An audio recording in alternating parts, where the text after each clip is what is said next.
अब अगला टॉपिक ये है decentralisation and delegation of authority और बेनिफिट्स एंड लिमिटेशन। तो ये रिपीटेटिव है, ये एक और जगह यहाँ पे फिर से दे रखा है, benefit decentralisation and delegation of authority.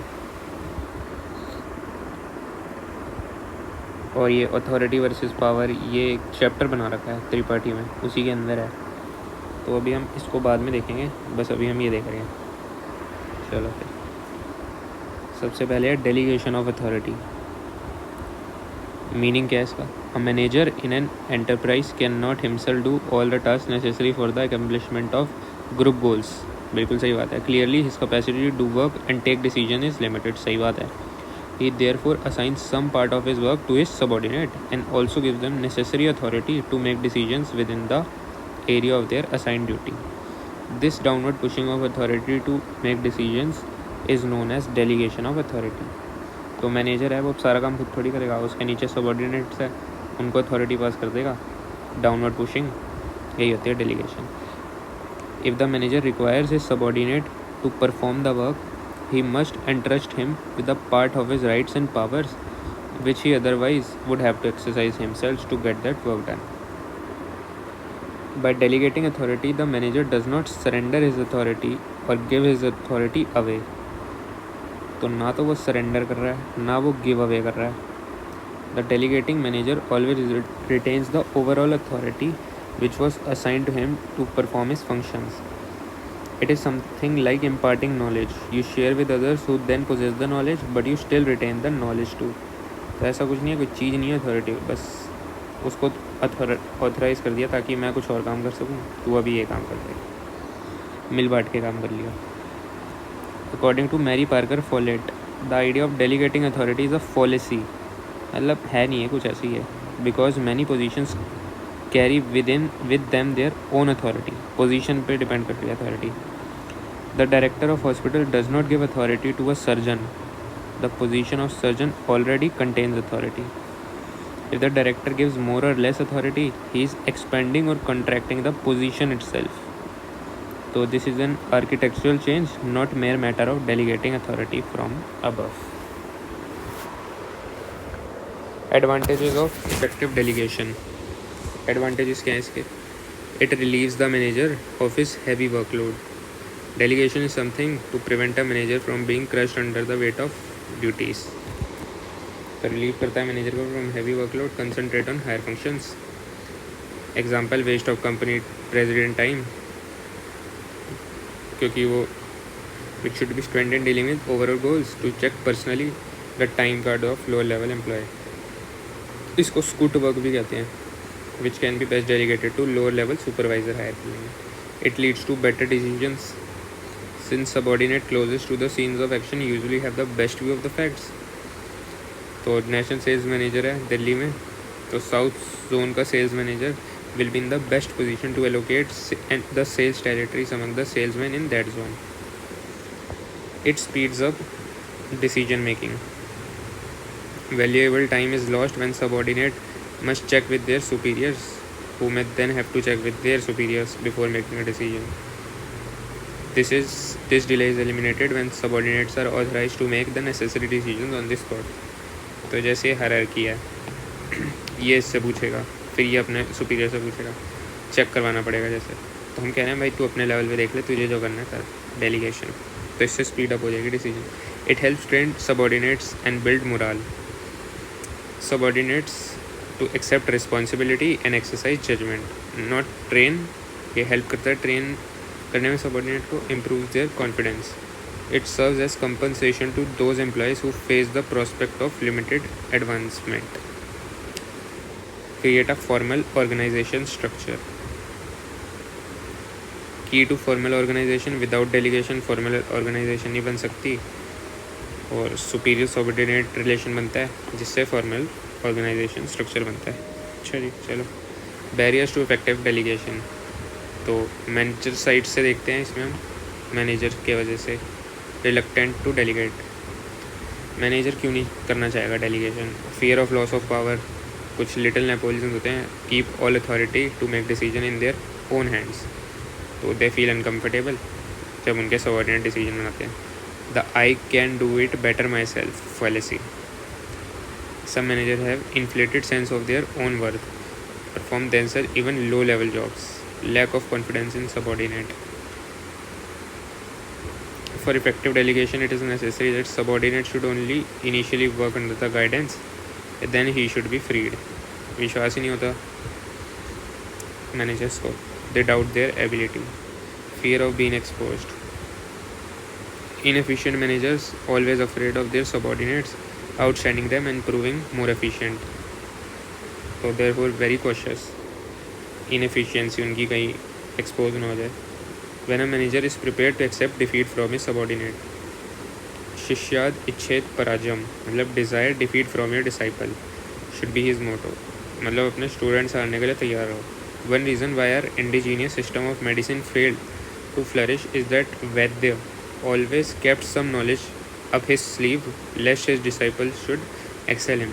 मतलब जो टीचर है वो पूरी नॉलेज नहीं देता अपने स्टूडेंट्स को, कुछ छुपा के रखता है. उसको लगता है कि भाई ये जो डिसाइबल है इससे आगे निकल जाएंगे. Difficulty in briefing. Many times मतलब it is easier to do a task themselves than to brief the subordinate. पहले सबऑर्डिनेट को समझाओ, इससे बढ़िया मैं खुद ही कर लेता हूँ. Inability to establish and exercise proper controls. Only the authority which is delegated and not the responsibility. Authority answer होती है, responsible तो अभी भी यही है. तो all managers assure that proper use of delegated authority. If they are unable to keep a tab on whatever their subordinate, मतलब उनको एक तरीका होना चाहिए कि वो कंट्रोल कर सकें, देख सकें कि वो क्या भी कर रहे हैं, मॉनिटर कर सकें, कंट्रोल कर सकें. अब अनविलिंगनेस है दो सिचुएशन जो फोर्स करती है मैनेजर को. When their span of control has been so wide that there is no choice left but to delegate. मतलब एक मैनेजर है वो कितना ही बंदे ले सकता है मैक्स टू मैक्स, कुछ कभी तो उसको डेलीगेट करना ही पड़ेगा. When they do not qualify for promotion until they have trained some of their subordinate to take over their position. तो ये मैनेजर है, इसकी प्रमोशन होगी तो इसको फिल करने के लिए भी कोई चाहिए, तो वो कहाँ से आएगा, नीचे से आएगा. लेकिन इस बंदे ने ट्रेन ही नहीं कर रखा इसको, तो इसकी प्रमोशन नहीं होगी, इसलिए वो सिखाएगा इसको. अब सबऑर्डिनेट साइड पे क्या दिक्कत है. Reluctance to accept delegation. Fear of criticism by their superior in case they commit mistakes in decision making. They lack mental and physical ability, adequate information and resources to help them discharge their duties properly.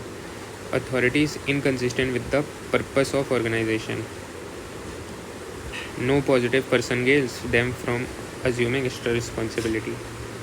कोई ज़्यादा उनको खुद तो कोई मतलब person gain हो नहीं रहा तो क्यों करेंगे वो एक्स्ट्रा काम. Outside certain limits, area of acceptance. अगर उनके एरिया ऑफ एक्सेप्टेंस से बाहर है तो नहीं कर पाएंगे वो. कुछ गाइडलाइंस हैं. Delegation is not loss of power और that you can not do it yourself. Only 2 tasks in a list out of 10 tasks deserve topmost priority. Their performance yields 80% of your total rewards and therefore you should do these tasks yourself. The remaining tasks can be delegated to others. Nature and scope of the task should be clear. Avoid overstepping the subordinate's area of acceptance. Assign authority proportionate to the task. ये क्या हुआ, सब उड़ गया. आ गया. Limits of his authority and deadlines के बारे में बताओ. इंसेंटिव दो उसको, ट्रेन करो, पहले उसके फ्रंट में रहो ताकि गाइडेंस वगैरह ले सके. Then at his back to follow his performance. Mutual trust का क्लाइमेट बनाओ, गुडविल बनाओ. उसको फ्रीडम दो to commit honest mistakes. Do not make the subordinate accountable to more than one superior. ये नहीं अलग अलग सुपीरियर, एक ही बॉस रखो. नो ओवरलैप्स और splits. Superiors desire that the authority over be shared by individual. अब ये समझ नहीं आया था मेरे को, फिर से पढ़ के देखता हूँ क्या बता जाए. Overlapping takes place when the responsibility for the same task is assigned to more than one individual. अच्छा, एक टास्क है, उसकी responsibility more than one individual को दे दी, भाई तू भी कर, तू भी कर. Splitting occurs when the responsibility for the same task is assigned to more than one organizational unit. तो इन दोनों का फ़र्क है यहाँ पे, इंडिविजुअल और ऑर्गेनाइजेशनल यूनिट का. ओवरलैपिंग होगी इंडिविजुअल में और ऑर्गेनाइजेशनल यूनिट में से splitting. This should be distinguish from splintered authority. अब स्प्लिंटर्ड अथॉरिटी भी होती है which exist whenever a minor problem under consideration concerns more than one unit and cannot be solved without pooling the authority delegation of two or more managers. Thus, when the manager of a branch A sees an opportunity to reduce his cost through minor modification in the procedures in branch B, both managers can pool their splintered authority and agree upon the change and merely refer to the decision upward to their common superior. So this saves the common superior from being spammed with minor problems. However, if pooling of splinter authority has to be done too often, it may indicate that the authority delegations have not been properly made. है भाई कुछ, चलो ठीक है. Learn to manage time. Work has the habit of expanding on time and people. तो जितना time होगा उतने में वर्क अपना एक्सपेंड होता है, जितने जने होंगे उसमें बढ़ता है. अब नेक्स्ट है डिसेंट्रलाइजेशन ऑफ अथॉरिटी. मीनिंग इसका मतलब है डिसाइड करना how much decision making authority should. इसका कंटेंट हो गया गायब. ऐसे करता हूँ थोड़ा, क्या पता आ जाए थोड़ा देर में. वेट कर लेते हैं.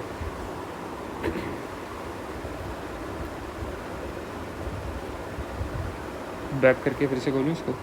How much decision making. Back करता हूँ ऐसे, फिर से खोलता हूँ. आ गया. How much decision making authority should be centralized in hands of the chief executive and how much should be distributed among the managers at lower levels. In a centralized setup, the decision making authority is concentrated in a few hands at the top, and in a decentralized setup it is delegated to the levels where the work is to be performed. 4 criteria to measure the extent of decentralization. Greater the number of decisions at lower level, more important are the decisions at the lower level. More is the number of areas in which decisions can be made at lower level. Fewer are the people to be consulted, and less is the checking required on the decisions made at the lower levels. Fail ने बोला था कुछ. Everything that goes to increase the importance of subordinate role is decentralization, and everything that goes to reduce it is centralization. तो subordinate के role पे बात आ जाती है. Centralization, decentralization, not absolute but are relative. Absolute centralization not possible except in a one-man enterprise. Consequently, it can be said that some decentralization characterizes all organizations. तो थोड़ी बहुत decentralization तो होगी. Similarly, there cannot be absolute decentralization of authority because manager cannot delegate all of his authority without surrendering his position as a manager. ये थोड़ी है वो surrender ही कर देगा. Distinction between delegation and decentralization. Delegation is a process, while decentralization is the end result of delegation and dispersal of authority. Delegation mainly refers to granting of authority and creation of responsibility as between one individual and another. तो यहाँ पे individual के बीच में हो रहा है. Decentralization is the situation which exists as a result of the systematic delegation of authority throughout the organization. तो delegation individuals के बीच में होता है, लेकिन थ्रू आउट द ऑर्गेनाइजेशन होगी तो वो decentralisation. In delegation a superior continues to be responsible for the work delegated to his subordinate. ठीक है. While in decentralisation the superior is relieved from his responsibility for the work decentralised and the subordinate becomes liable for that. अच्छा, ये एक difference है. बढ़िया. तो delegation में अपना रिस्पॉन्सिबल तो है वो वाला, लेकिन डिसेंट्रलाइजेशन में सबऑर्डिनेट रिस्पॉन्सिबल है, ये रिलीव हो गया, relieved. Delegation is vital and essential to the management process. ठीक है. Only through delegation subordinates can be involve in the organisation and management things can be done. Decentralisation is optional in the sense that it may or may not be practiced as a systematic policy. Okay. Decentralisation vital और essential है, लेकिन delegation vital और decentralisation optional. Trade off centralisation and decentralisation. अब इसमें ये है advantages और disadvantages. तो डिसेंट्रलाइजेशन के एडवांटेजेस क्या क्या हैं. reduces the problem of communication and red tape. As the organization grows larger, It takes longer for top managers to get the information necessary to make decisions. So decentralization unclogs the communication process and improves the organization's efficiency. It permits quicker and better decision making. Employees close to work, most knowledgeable about the specific details and circumstances, so they often make swift and better decisions, and their superiors not in touch with the specifics of the situation. Decentralization recognizing actually capitalizes on the importance of human element. Under decentralization, employees are able to exercise more autonomy, gives them power, prestige, and status. More motivated, satisfied. Autonomy of subordinate units permit greater experimentation and flexibility to meet new conditions. Ideas do not have to be sold to top management before they can be tried. Autonomy leads to a competitive climate within the organization where each division is made into a distinct profit center. Its head is encouraged exercise greater initiative and ingenuity since he is being compared with his peers on various performance measures. Decentralization ensures the development of employees. They have to adapt, often have to adapt, deal with difficult situations. They are assumed to be excellently trained for promotions into positions of greater authority and responsibility. Decentralization facilitates diversification of products, activities, and markets.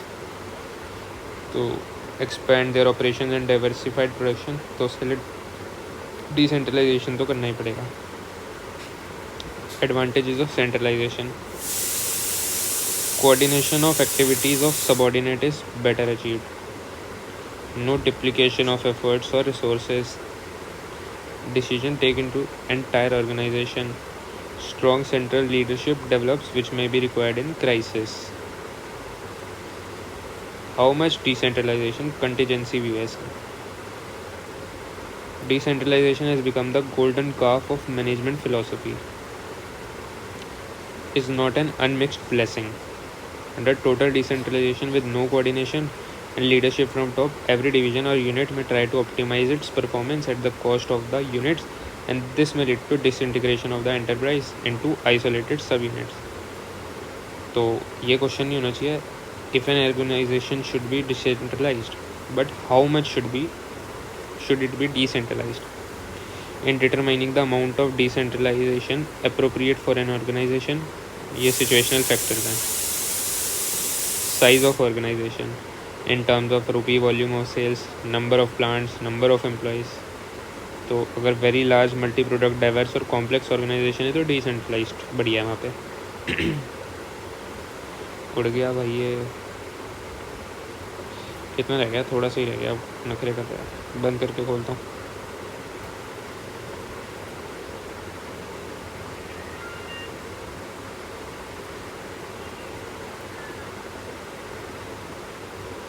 आ गया ना. History and age of history and age of organisation. अगर वो if the organization has started out as a family business, so it might have built up a very centralized structure. अगर acquisitions और mergers से बनी है, it is likely to be decentralized for political and human relations reasons. यही है. Philosophy और top management क्या है? वो centralized चाहते हैं decentralized. Ability of lower level managers. Talented हैं तो वो centralization नहीं चाहेंगे. Unwilling. They want to run the department independently. Strategy and the organization environment. अगर ऐसी इंडस्ट्री है जो जिसमें मार्केट्स लेस सर्टेन है, production process less dynamic, competitive relationships more stable, तो वो सेंट्रलाइज बनती. Nature of management function. Purchasing, traffic, cost accounting, quality control, plant engineering and personnel tend to be decentralise. Financial planning and resource allocation for the very highest level of decision making. Available controls. If he has means of assuring himself that delegation will be used in a general manner that he had intended. Absence of effective control and coordination devices. मैं वो नहीं करना चाहेगा delegation or decentralization. Costliness and significance. Generally speaking, the costlier and more significant the decision, the greater is the tendency to give authority for these decisions centralized at a relatively high level of management. तो ये topic हमने कर लिया decentralisation वाला, ये दो जगह दे रखा, तो इस बेनिफिट्स देख लिए, लिमिटेशन सब देख लिया हमने, सही है। अब अगला एक टॉपिक है अथॉरिटी वर्सेस पावर, उसको भी इसी में कर दें, एक और वीडियो क्यों बनानी है ना, इसी में कर देते हैं। ठीक है, बुक तेरी हैंग हो जाता ना यार। ऊपर था वो अथॉरिटी वर्सेस पावर, उसको पढ़ा नहीं है, चलो अभी साथ के साथ पढ़ लेंगे।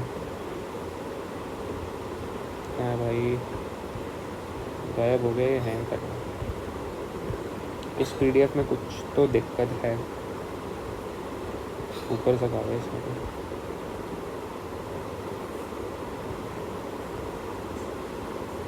बंद करता हूँ, फिर से बोलता हूँ,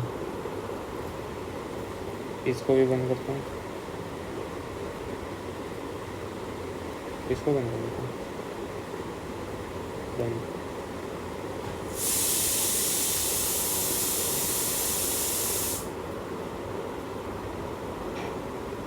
ये आ गया अथॉरिटी वर्सेस पावर, तो सीधा डिफरेंस देखें इसका या पढ़ें पूरा?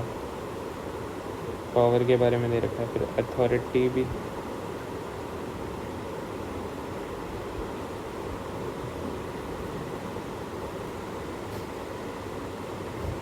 ये पढ़ लेते हैं फिर देखते हैं। तो following are the points of distinction between authority and power.